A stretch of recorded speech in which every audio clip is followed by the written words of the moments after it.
Hey, do you teach yoga? Have you ever trained to lead yoga classes, to be a yoga therapist? Have you ever owned a yoga studio? Maybe even just wondered what it was like for the women and men up there in front of the room on their mats, leading you through endless Surya Namaskars, down dogs, and pranayamas galore? Well, these are their stories, and mine. I'm Rebecca Sebastian, a 20-year yoga teacher, 10-year yoga therapist, yoga studio owner, and co-founder of a yoga-focused nonprofit. I've done a lot in the yoga world over the last 20 years. Pretty much everything except had a water cooler. You know, a place to share stories, talk about struggles, successes, and find other people who do the same thing that I do. Welcome to Working in Yoga, a podcast and substitute water cooler for yoga folks to connect and build community, to share our unique profession, our challenges, and our journeys with the world.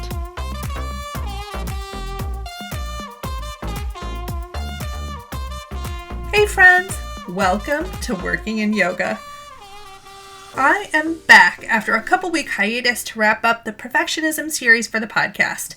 Now, I had so much fun talking about one topic for multiple weeks with a whole bunch of different folks that's going to be the format for this podcast going on for at least a little bit.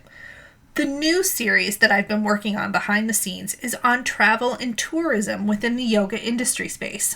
Now, one of my intentions with this podcast is for us to all realize that we're in the same industry and ultimately have the same job, no matter how diverse our experiences may be. A lot of folks will talk about how divided we are as an industry group, but honestly, I don't accept the idea that we have to be that way. I think we can choose to see each other and how we are all working, and that makes us better and more united as an industry. So, we are going to take some time to chat with the travel and tourism folks over the next 4 episodes of this podcast. Now, how I define travel and tourism are things like conferences and festivals and retreats and the like. So that's the folks we are going to speak with. You'll notice some of those themes in the chats are fairly unifying, which I love because really I did attempt to get a pretty diverse group of people talking about how they organize those festivals and tourist events, how they travel, and why they love it. Honestly, I'm pretty excited for you to hear all of these interviews. Now, up this week is my friend Heather Horrell. Heather and I get into a lot on the podcast, including owning yoga studios and how studios can be spaces for travel and community. We also talk about experiences as a personal favorite topic of mine, and we talk about what I am convinced is going to be the topic of my first book, the minefield that is being a professional in the wellness industry when we ourselves don't feel well. Heather is so personable and friendly, and I know you're going to love our chat. But before we get started, I want to ask you to subscribe to the podcast from wherever you're listening. Working in Yoga is pretty much everywhere on all podcast platforms, and it matters that you subscribe. So it would really be grateful if you would take a moment to hit that like or subscribe button from wherever you're listening. And thank you, of course, to Sunlight Apothecary and always a sponsor of the podcast. We are getting ready for summer tea here in North America, and you can visit www.thesunlightexperience.com to ask questions about how you can serve tea for your yoga classes. This simple thing fosters community and increases retention rates, and those are 2 of our favorite things.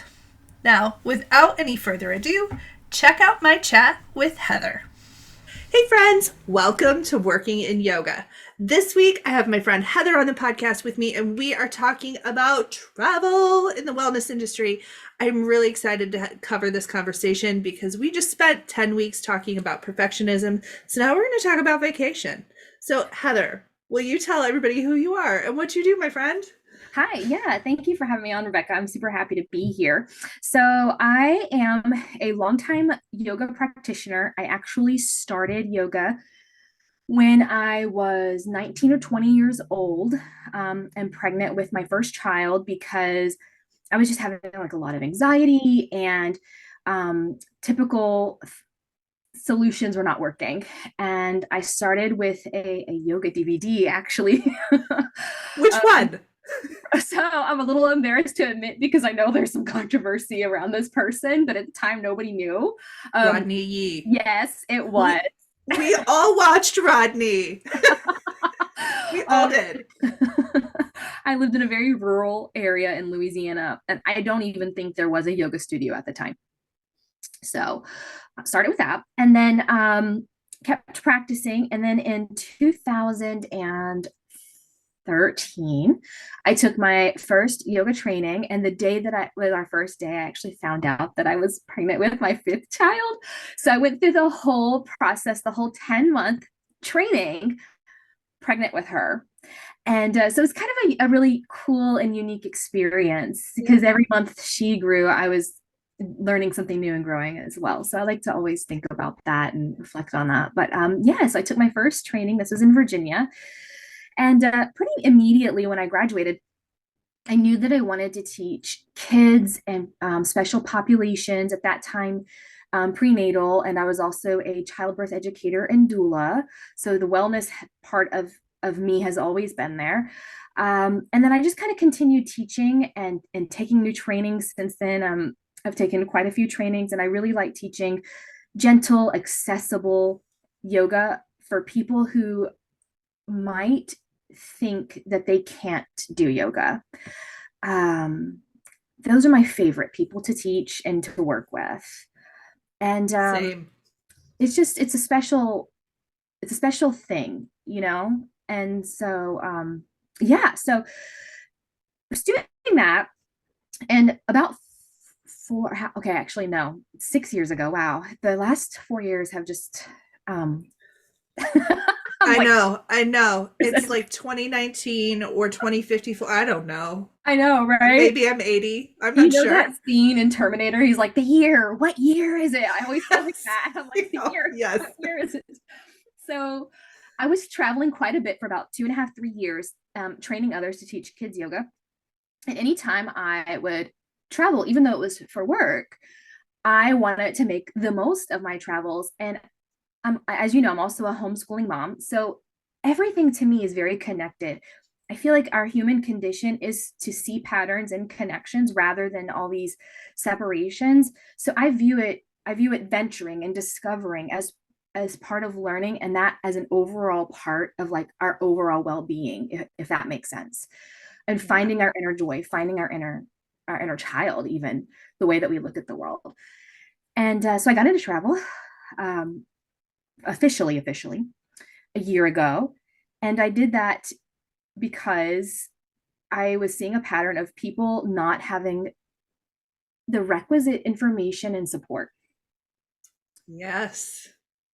And I'll stop there. That way, if you have anything you want to add or ask. No, I think that's great. I mean, part of why I want to do this series on travel in tourism within the yoga space is because for some reason we like to act like it's not part of us or not part of what we do. But every yoga teacher I've ever met has a retreat in their head. Every single one of us is like, I'm going to, and this was the retreat I had scheduled in 2020. I rented a castle in England. Like you can Airbnb a castle. And Yeah, so I did. amazing. Of course that didn't happen, but we all have like a retreat in our head, and we don't have a lot of support within the industry because it's one thing to run a class or run a series of classes as a studio. It's another thing to take people with you to another country or another town where you don't know where things are, you don't know how to get support if you need them. And so I love that you've like shifted into that space. So what do you see about wellness travel that are things people don't know? That's a great question, and almost two-sided. And I feel like a lot of me sometimes is a little bit two-sided when it's this really weird balance of trying to, kind of going back to what I was saying before, trying to get people to see this very holistic view of our life and what I do.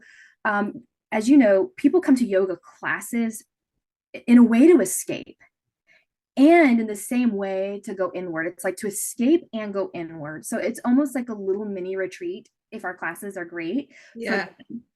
And I think a lot of students are motivated once they're really in their practice and they've been a member of your studio and they've been part of that community, the reason that they trust their teachers and their studio owners is because they've experienced that mini retreat in your walls, in your community, and they're looking to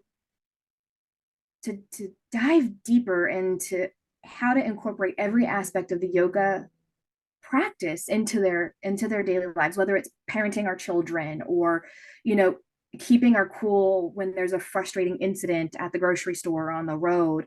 All these different things, we view them as more than just, oh, these are tools and techniques. I like those words, but I sometimes get a little bit annoyed by the reductionism in that. Yes. And so with wellness travel, I'm seeing two sides of this. I see individuals who may not actually practice yoga, but who are interested. And this is the fastest growing part of the travel industry, by the way, is wellness travel. And they predict in 2024. Yes, I know, right? I did not know that when I started, actually. Tell me everything. Oh my God.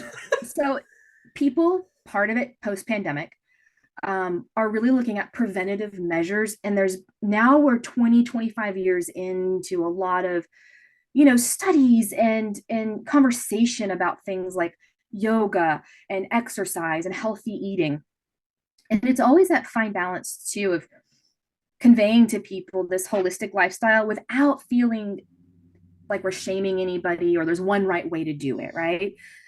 But the pandemic did cause people to really see and look and like, hey, this working too much, it doesn't make sense because I worked from home this whole time and I only needed to work 3 or 4 hours a day and nobody knew because I was more efficient, right? So why are we doing 40, 50 hours that my doctor says is raising my cortisol, that my kids are saying I'm not as present as I could be? People are really waking up to that. People who before may have espoused a different philosophy, actually may have been like, oh no, you work and grind, and the way they did it our grandparents' way. And people are saying, no, F this, I'm not doing this anymore. It's taking a toll on how I view the world, how I view myself, how I interact with my children, my friends, and I'm over it.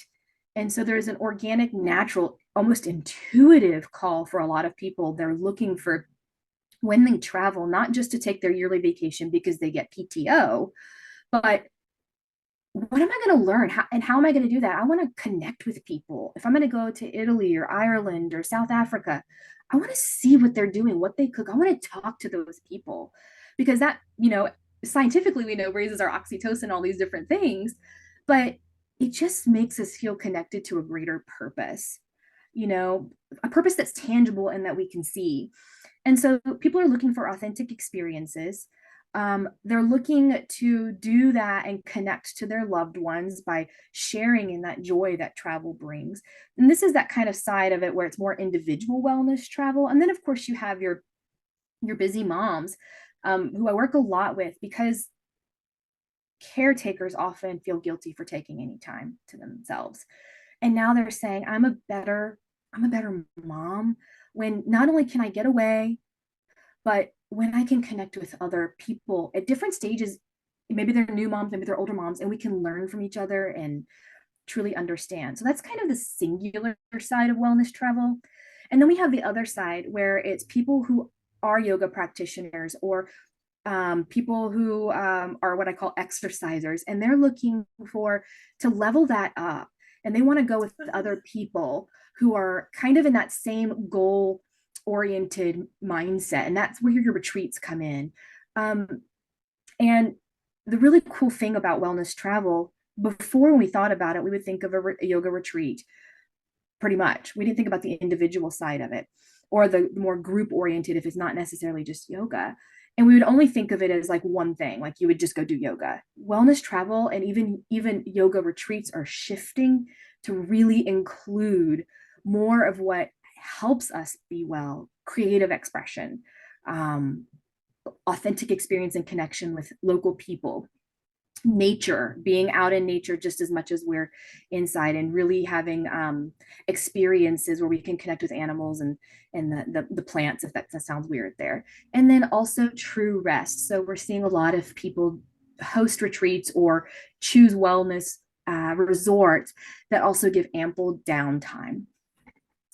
Ooh, yeah. Okay, I love all of that. That's really interesting. I, first of all, this thing that's always burned in my brain is how those of us who follow numbers, industry numbers, like wellness is insane right now. Mhm. We're going to be insane for the next decade. Like the amount of money we're making as an industry, like by the end of 2025, $259 billion in yoga and Mhm. Pilates as our Mhm. industry. That's crazy. That's Mhm. the amount of money. And travel is part of that. So you said wellness travel's looking to be the biggest expansion. So people are looking for Yes. these experiences that we're providing. Yes. And they may not always know the name of them. That's what's interesting.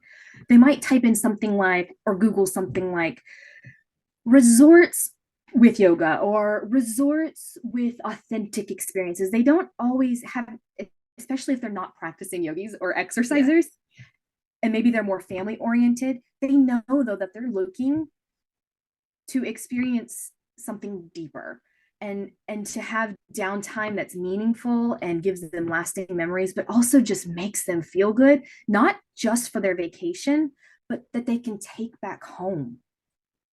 Yeah. This is where that Okay. intersection of like yoga comes in really well, because you might have a family or a young professional who goes away, goes and stays for a week at a resort really focused on wellness, something like Palmaya or Malia, and then they come back and now they're googling, how can I keep this feeling? Where's the nearest yoga class to me? So this is a really great way for your like local travel advisors who do specialize in wellness, and your Pilates instructors and your yoga studio owners to come together and even work with, in my opinion, local doctors and medical providers. How can we collaborate so that we are giving people the experience that so many are deeply craving, but maybe are not completely aware of how to go about it and what the name of it is?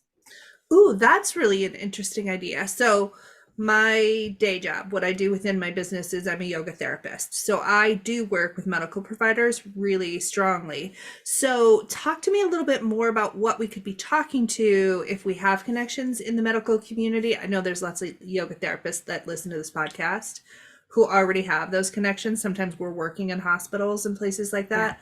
What conversations can we be starting to say, hey, we want to do some kind of like nourishing and nurturing travel, and we want to Mhm. partner with travel people to get those travel people back into our studio spaces? Yeah, I think one of the biggest things that we can talk about is stress reduction, because Yes. while people are starting to realize, and as you know, I'm a little bit feral and a little bit radical as well. We know a little Yes. bit. Your listeners may not know this yet, but they'll soon find out. We know that there is a shift happening beyond wellness in the way that people work and want to live. I think Gen Z, Gen Alpha are really going to say, I am not doing this the way the silent and boomer generation did this anymore. This 40-hour work week, this keeping up with the Joneses, having, this with our housing, everything that's going on that's stressful. We're not having it anymore because it's all, does it even really matter? Like what about this matters and what doesn't? And so you still have those people, though, because we do live in a society where we can't individually change those things. That I can't just get up, in the morning and be like, well, I'm not doing this today. So I in a wish. way, Yeah. many ways maybe, but not on a grand scale. So we need to be thinking about this in the interim, while things shift and change, because we know progress takes a little while, unfortunately, reducing that stress.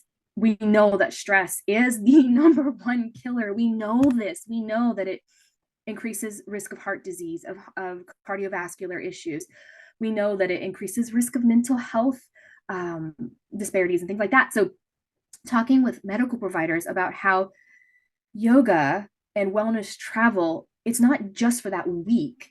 It is yoga giving them, again, that those tools and techniques. That's where I feel like using that verbiage could be really useful, because doctors are all about tools and techniques, so speaking their language. Yes, they are. um, and talking about how different forms of exercise, and this is where I think you could work with personal trainers, um, and really make it a collaborative experience. Again, we're hitting all parts of a person's well-being, and so talking about how these things help their physical health and their mental health, thereby reducing stress, and then giving them those tools and techniques. And if their doctor recommends yoga, as you know, that is one of the best referral sources. Word of mouth from other students is obviously, but having a doctor, their doctor, tell them you need to go to the gym twice a week, work with a personal trainer, use your FSA, HSA, whatever, and then you need to be going to a local yoga studio 3 to 4 times, 5 times, 6 times a week, because this is where you're gonna enhance your physical for what you're doing in the gym, but it's really what's going to be able to bring you in your daily life from the time you go to sleep to the time, wake up, go back to sleep, keep your stress levels at a manageable level if you are committed to this practice. As a former studio owner, I am passionate about that. I think it's so much more than just, okay, I learned how to breathe. You really start doing it subconsciously. Yeah. And the yoga studio community and yoga community itself, that is where it just kind of topples that effect. We also know that community, that's why so many people, go to worship centers and things like that. We know that it also increases, I think, like the lifespan by 3 to 4 years, something like that, Yep. to have a set community. And again, it's not something that somebody would automatically connect with wellness, with that image of wellness. And one thing I'm super passionate about is changing that image of wellness. Unfortunately, 10 years ago, things like our lovely Goop and Gwyneth Paltrow was very popular. I know. And, I try to look on the bright side. Again, this is, yoga. She at least brought something that maybe somebody would have never thought of before to the mainstream. And now I think it's a really prime opportunity for us to take the torch forward and say, some people might dig that cool, but it doesn't have to be so that. It can be, you go to yoga, you look at what you're eating, how you feel, you talk to your doctor, you talk to your therapist, you do take your PTO, and don't just say, I'll do it next year, I'll save it up. You make that boundary and commit to it for yourself. And if you have a family as well that you're raising, for them too. Yeah. Ooh, okay. So you said 2 things I want to talk about. First of all, Goop. One of the things that I always I help people in my studio sort out the nonsense and the stuff from Goop, because part of having a brand that large is that you have to have so much stuff. Do not go sun your perineum, please. Okay. Please. I don't even know about this one. You don't want to know, except that people were sun burning their poor perineums by getting up every morning and literally butt cheeks to the sun.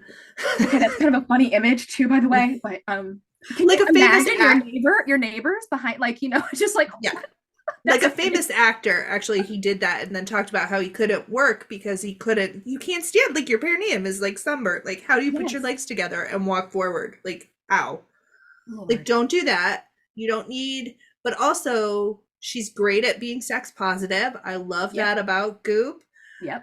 We can sort some of those things out. And actually, she's really great at wellness travel too. She has a lot of great travel tips. Now, none of us can afford to go where she goes. but we can, in a way, like you said, if we can sort it out and we can be those leaders in the community, it's the reason that she's so powerful is because in a lot of ways, even if we know it's nonsense, and even if we don't necessarily resonate with all of it, there's a part of us, a tiny part of us, that looks and is like, oh, that's really cool. Yep. Yeah. So speaking to that part of it, and I think when you're talking about every time you lead a class, you want that feeling. Every time you lead a retreat, you want that feeling. Every time I talk about travel, I try to get people to feel that feeling. As you know, I call it whimsical wellness. And that's because I'm very passionate about finding your inner kid, having a little bit of luxury there, but not so it's unattainable or irrelevant. I want it to be fun and makes you happy and smile, but it's still taking care of yourself, the very serious nature of taking care of yourself without it being so heavy. Yeah, we can hold both of those in our hands, right? It can be, this is a serious job of taking care of ourselves. That's something that is you should be doing that. That's a real serious side hustle. And Yeah. then we can also hold into our hands, we can have fun. We can have Yeah. fun with our travel and our wellness and all those things. Yeah. Absolutely.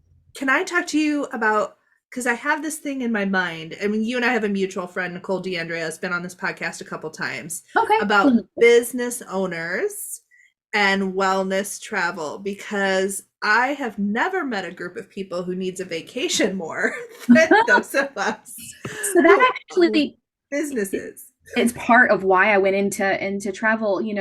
When I closed my studio, I did that because the lease was expired. I was in this weird space of, very figuratively and literally actually, of the space wasn't big enough anymore for our students, but there wasn't anywhere in that community, and that wasn't the best like community that I was in. It was kind of a strange thing, but my commute was long. I was really burned out, Rebecca, so burned out, and Yeah. to the point where it was like, this isn't fun anymore. And not only that, but I'm not being the best yoga teacher because I'm having so much difficulty with my own practice, and aparigraha was letting go. Yeah. And it was really hard. I did grieve. I loved having the community and the space that I made in those walls. When I said community before, I meant more like neighborhood, target demographic, more businessy type stuff. But anyways, and I didn't want to, and my room is going to be increased by $4,000. So I was like, I think this is kind of a universal sign that I need to let go. What? It was radical. Whoa. But I grieved. I sat on this decision for about 9 months before I announced anything. What's funny too is all of my students, every last one, have become Facebook friends and have joined my travel group, because we really did form this tight knit community. But to your point, yes, I was burned out. I did feel physical health consequences from it, and and the thing is, I was trying so hard, and maybe even more so than a business owner that does something like taxes. Not to discount what they do amazing things, very valuable things that Yeah. we do for our business. But I don't know that they would necessarily experience the guilt of like how I'm teaching other people Yes. to prioritize their health and wellness and connection with themselves, their community, and with their kids. And I am not doing those things. I am not embodying that, Yes, and yes, yes, yes, yes, yes, yes. it came with so much guilt because it's like I'm a fraud. They can see that I'm burned out. They can see that I'm exhausted. And again, like I said, other business owners have that same, I think, exhaustion, same burnout, same maybe even resentment. But when you're in the wellness space, I think there's an added guilt. Oh my God. This is going to be the clip for this podcast, because I can't tell you how many people I've had this conversation with. Like, it's like double duty. You already feel bad because you're stressed out and worried. You're not doing what you think you're going to do. And you run a business and you're failing the people who work for you. And it's like a whole thing, right? Mhm. But on top of it, you're selling something you no longer are. Yeah. And it's a And people see horrible through it. feeling. And people see through it, and they see that just everything from my copy to the way I was showing up, it wasn't the way that I wanted it to be. And I meditated hard about it. I was reading I went back to the Gita. I was those Yeah. things and it was everything. When I just really narrowed down to my gut, it was let go, let go. It's okay. And now, almost 2 years later, it's so funny because I'm like, the inklings of like, that letting go was not the end. It wasn't the end. It was just a chapter in a book. And it doesn't have to mean that I can never have a studio again, because that is still deep down. And now I've learned things. But maybe I would do it a little differently. Maybe I would do something more cooperative, or I don't know. Yeah, I'm still very much in that cloud-based, like it's an opportunity for the future, but it's not the right time right now. And that's okay. How can I still serve and get back? And so I took a year off from teaching, and I've been teaching again, and I've been teaching in my neighborhood and different areas around town, and it's really been fun because I'm forming a community again, and even though it doesn't have four walls, And now I can incorporate more of the travel bit to it as well. I really like this conversation, partially because one of the things in my brain is that I feel like more wellness professionals need to just have this conversation so that it becomes okay for people to say, I can be burned out to the point where all my tips and tricks aren't working for me, because we have to be, that's just part of this. It is. It's just part of this. And you have to realize you're not a bad person. You probably need a vacation. We all need, like, we all need a vacation, and it's like this double-edged sword, right? Because also we know what we need to do, but also we can't afford to do it because the industry itself is super low pay. Yep. And Which I and have a lot so of feelings about on that. I think it's yeah. very women dominated. And Yes. so people often don't see the monetary value. And it feels like sometimes we have to convince people when it shouldn't be that way. It should be, hey, like, again, that kind of goes back to where I feel like when the doctors recommend or people from your studio recommend, it's like that value monetarily even goes up, which is kind of crappy, but it's the truth, you know? Yeah. And it's hard to take that vacation and that time away because even if you do, there's that feeling of, and it's not necessarily true thoughts, but they're there. Nobody's going to take as good of care of the space as I am. What happens if there's an emergency? You know, often studio owners, we don't have a large staff typically because we don't have always have classes every day, especially if we're not operating on like a corporate volume level. We're Yeah. operating on an intimate community level. That's going to be a little harder to just say, okay, yeah, I'm going to turn my phone off and I'm going to go to Italy for 2 weeks. They might go, but are they really going? Yeah. You Yeah. know? So let's talk a little bit about somebody who might be listening who wants to host a retreat or a gathering with, like, I'm totally going to text Nicole after this and be like, Nicole, I need you to do a business owners retreat. We all need to go on vacation together.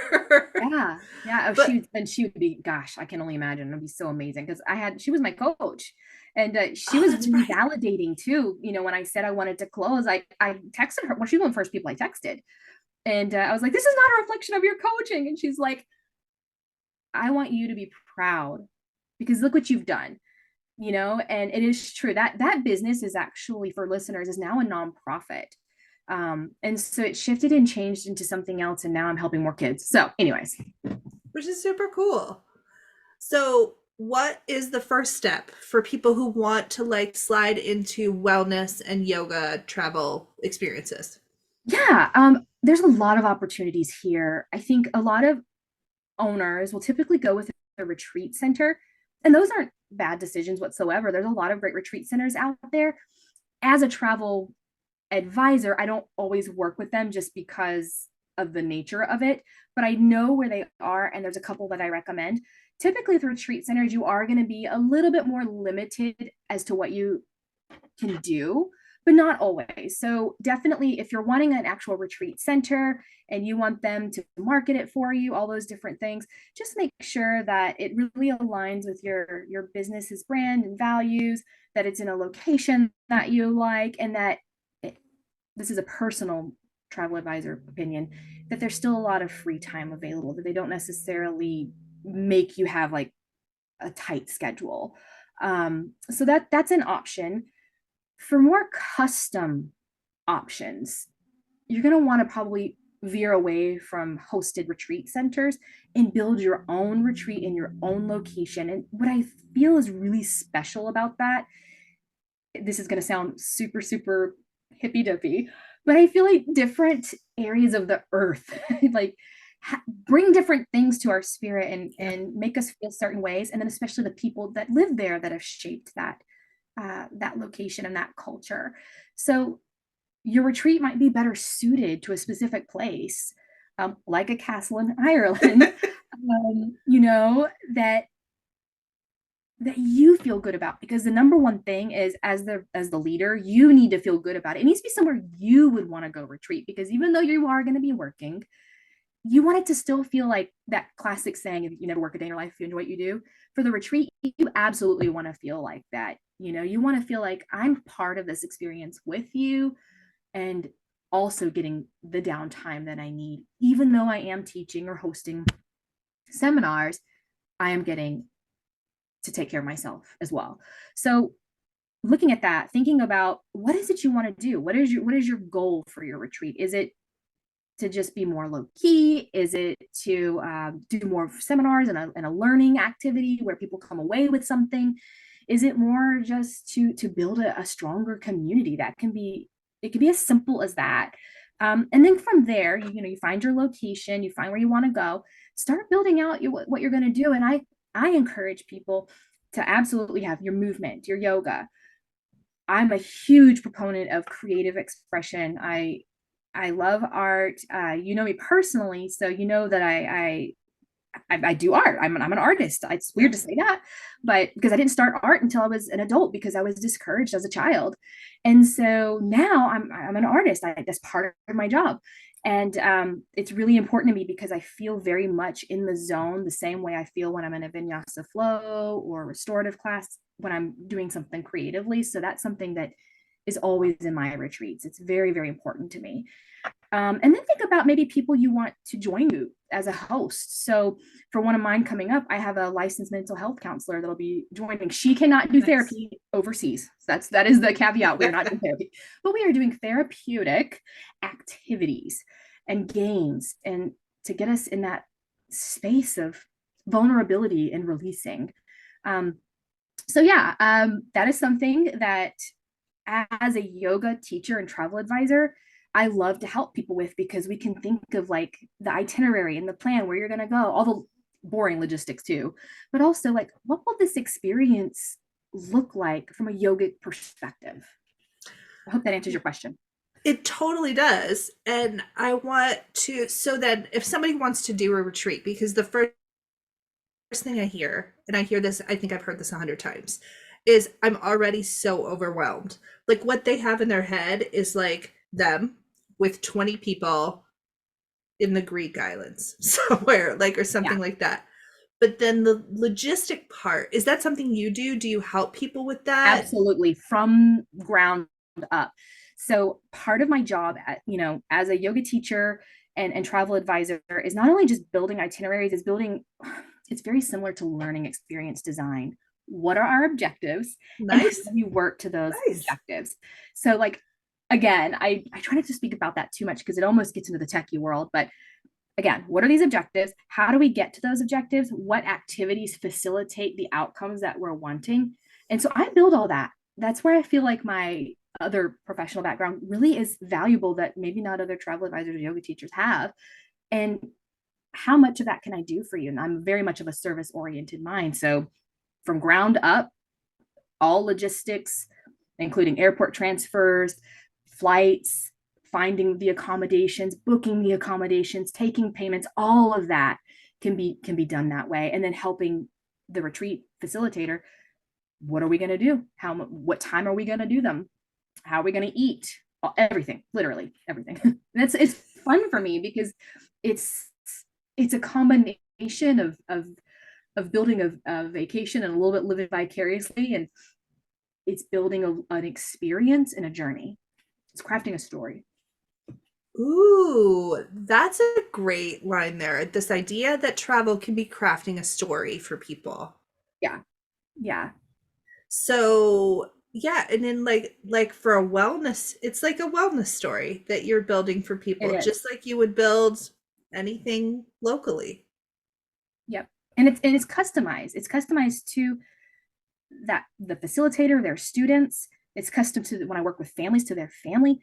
And I always try to be mindful, again, of that local community and local culture, being respectful.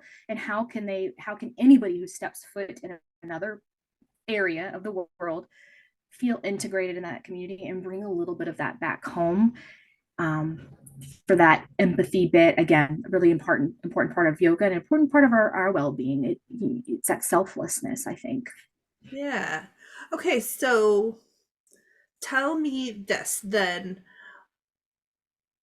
What do you see wellness travel doing in 2024, 2025? Like, are we doing the same thing we did in 2018 and 19? Like, Heather, are we all going back to Costa Rica? Costa Rica is very popular. It's still very popular. Can we freaking not go to Costa Rica? like where else can we go? Yeah, no, so it's interesting you ask that because and I want to be very clear that I'm not disparaging retreat centers. I think they're wonderful options, but I do see 2024 and forward custom crafted stories. And not just because I'm a travel advisor. I think it's people, again, we are really thinking about what wellness means. It's not just exercise, it's not just yoga, it's not just art, it's not just therapy, it's all of it together.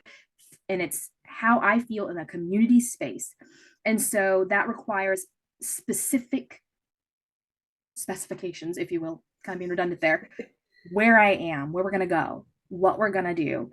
And that requires a level of customization that people appreciate and truly feel like this person gets me. This part of the earth gets me. I'm going to go back home having had a transformative experience because this was custom to who I am. And so I see a lot of 2024 and 2025. I see a lot of destinations. Greece actually is very popular right now as well. You said Greek silence earlier, very popular. Yep.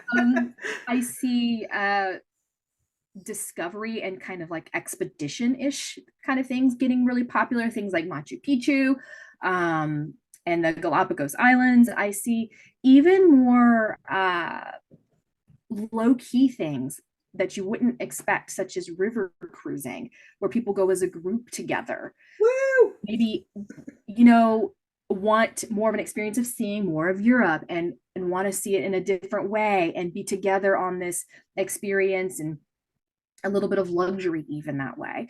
So I see it just kind of being very varied and custom to the people who are hosting them, and less I'm going to do a yoga retreat in Costa Rica or a yoga retreat in the mountains. It's going to be what is the word I'm looking for? Dynamic. Oh, yeah. And for those listening, the reason why I wooed river cruises is because I live on the largest river in the United States. We have all the cruise lines who stop at my place. Heather knows this. I've sent her pictures. But yes, if you're on a river cruise in the Mississippi, come see me, friends. Yeah. And But I love. Go ahead. Go ahead. I was just going to say, I also see some things that are kind of, I've noticed I've gotten a lot of inquiries about, are things where people, it's not maybe set up by wellness professionals, but there's an opportunity to tag them in. Is I'm getting a lot of inquiries from moms in their later 30s, early 40s, because they're peers of mine. I think they see that. So they're wanting to go on girls trips that are not focused on partying or drinking, and they're asking me, Nice. where is a resort where we have beautiful views, where there's a smoothie bar rather than a traditional bar, where there's yoga classes and I can go with my girlfriends. So I'm seeing a lot of that too, and that's a really great opportunity for me to kind of tag in. Would you want to bring a private yoga teacher and Pilates teacher on this trip? That way they can truly customize the class to your girlfriend group, rather than just going and taking the group classes at the resorts, which are great, by the way. They are, especially in Riviera Maya, Isla Mujeres. But bringing a teacher could also be something very, we can do a pre-class before we leave, see what, especially as a yoga therapist, where can I improve some of my function, things like that. That is a genius idea, Heather.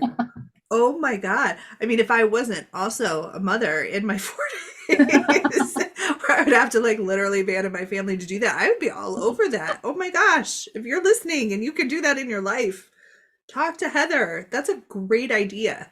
Yeah. And then just from a marketing standpoint, it also confers a little bit of savings when you do it that way. So it's not so unattainable or even scary, because sometimes retreats can be a little scary for people if they're joining and they're not already part of your community, and they're looking for that experience, but they're a little bit fearful of, okay, I'm going to leave the country and go somewhere where I know no one. That's very, very, vulnerable.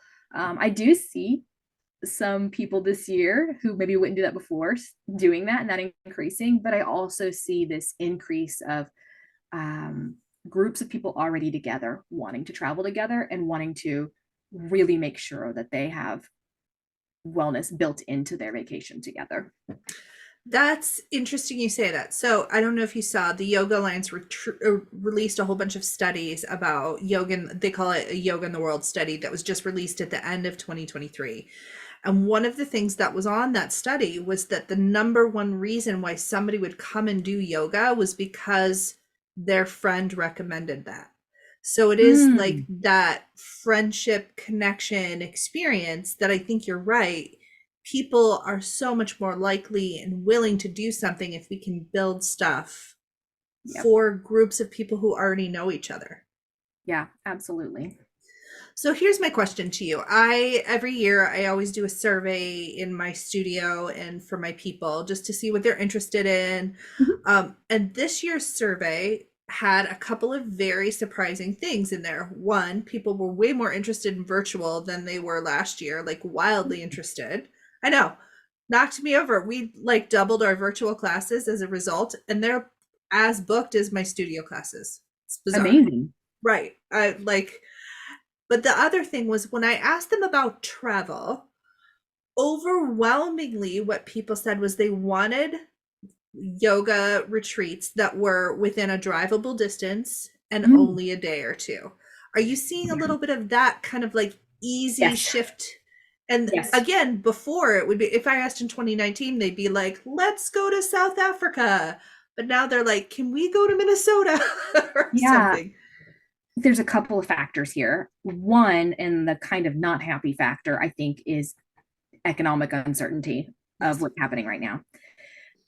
So that's a little bit of it. But I think a lot of it too is because people see the value in retreats as different than a 1 hour class, that it's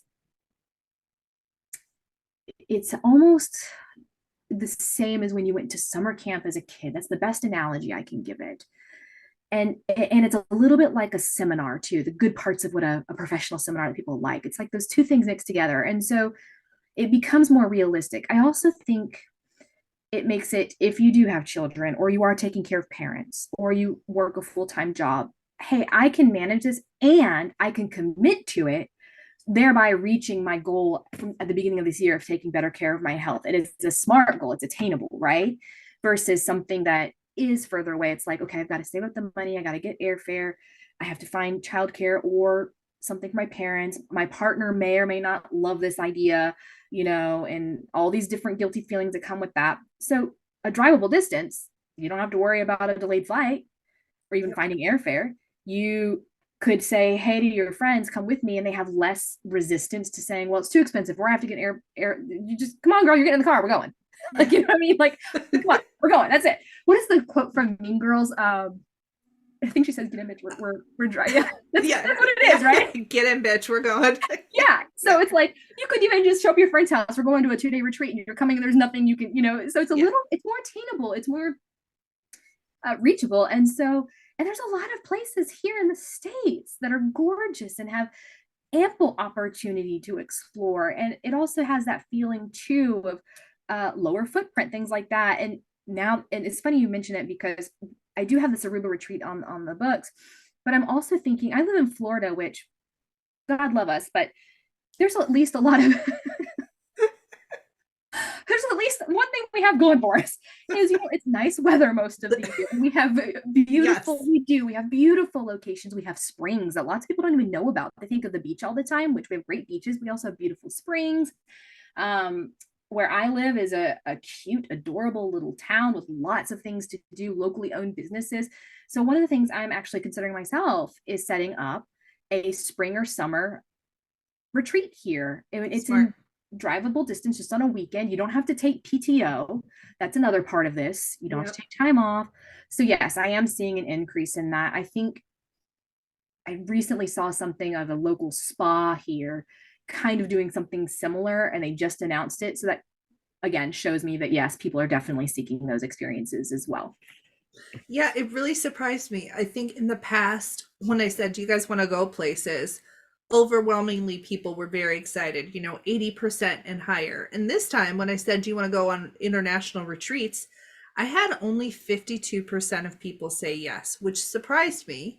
But then Mm. when I said, do you want to go to local places, drivable distances, 1 day retreats, 90% of people were like, yes, we definitely want to Yeah. do that. So Yeah. I think also when we talk about travel, we can talk about travel that doesn't involve a passport. Well, Yeah. passport travel, I 10 out of 10 recommend. You can, especially if you're feeling overwhelmed, start with small things too. Yep. I think, oh, that's a good point. And that's something I want to address because I was in a Facebook group this morning actually, and somebody was like, she's a solo mom, and she's like, I'll be traveling with my 7 and 5 year old, so that's very young. And she's like, we're thinking about going. Oh, she was going somewhere adventurous, and I'm like, that's amazing. To have that level of confidence is amazing. But people in the comments definitely were like, have you? She mentioned it was her first ever time to travel, and people in the comments were like, have you thought about somewhere local?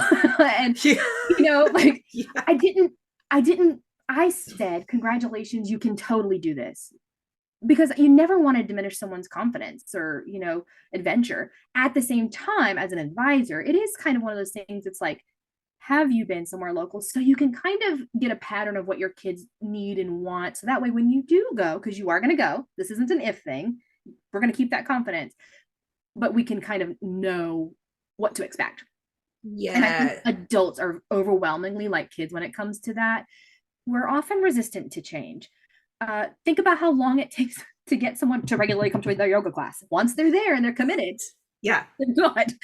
But it's kind of a little bit like pulling their teeth at first, even if they rave about it. And that was one of the hardest lessons for me because, as you know, I have ADHD that was diagnosed as an adult. And sometimes that rejection sensitive dysphoria comes like a monster. And it's like, Yeah. did they not like the class? And they're raving about it and they're recommending, but I've only seen you once this month. The disconnect. But it's just hard for busy people.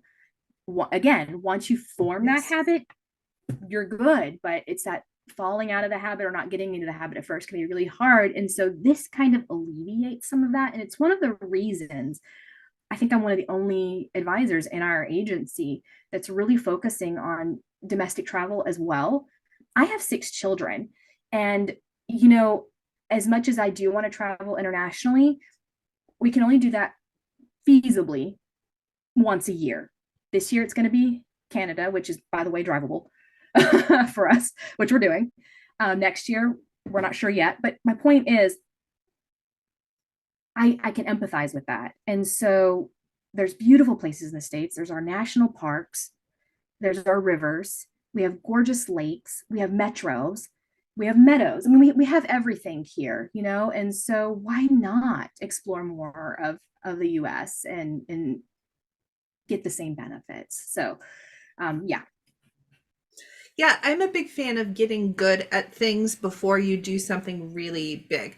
And my personality is somewhere where my immediate thought is that I'm going to take over the universe and do the most giant event that ever existed. And what I had to learn I hear that was that it is actually much easier if you go in smaller steps. You can get good at logistics. You can get good at your sleep schedule is off, like for the days that you're hosting those people, you're still on for that time. Like you get good at that by doing small things. So yes, I love that. Yeah. Okay, so anything else you want to tell people about wellness travel coming up? If you're a yoga pro listening and you want to get into the travel side of things, what is Heather's wise advice for us? I would say really know your community. Really know your community. Yes. Build their trust and know yourself too. Don't just say yes because it sounds cool or it's a good opportunity to make money or make a living. By the way, no shame in that. Absolutely not. Don't have shame around that. But just be mindful that you're not saying yes to something that's lucrative just because it's lucrative. It also needs to bring you joy and something you can reasonably balance and manage, because you're still managing your studio. You're still managing your studio. So yeah, know your community, know your own boundaries, limits, and wants and needs, and have fun. It should be fun. This should be fun. So enlist help. It should be fun. So now that everybody listening is like, I'm just going to hire Heather to do this for me, how do we find you? So the best way is actually my Facebook group, because I feel like we're forming that community there. It's our online community. That is the best way. I have a website that is actually being updated right now as we speak. I saw some of the final touches on it. I'm really happy with it. So that's going to be yogatravelwonderland.com, because again, I'm a huge Alice in Wonderland fan. I do a lot of Disney stuff as well, as you know. But I like to blend all that, blend the wellness, blend the whimsy, and put it all together. So that website should be done at the end of this week, hopefully. But join my Facebook group. Can you put like a link or something on the description? Yep, absolutely. Perfect, because it is a longer name, and it's a longer name actually for SEO purposes, even on Facebook.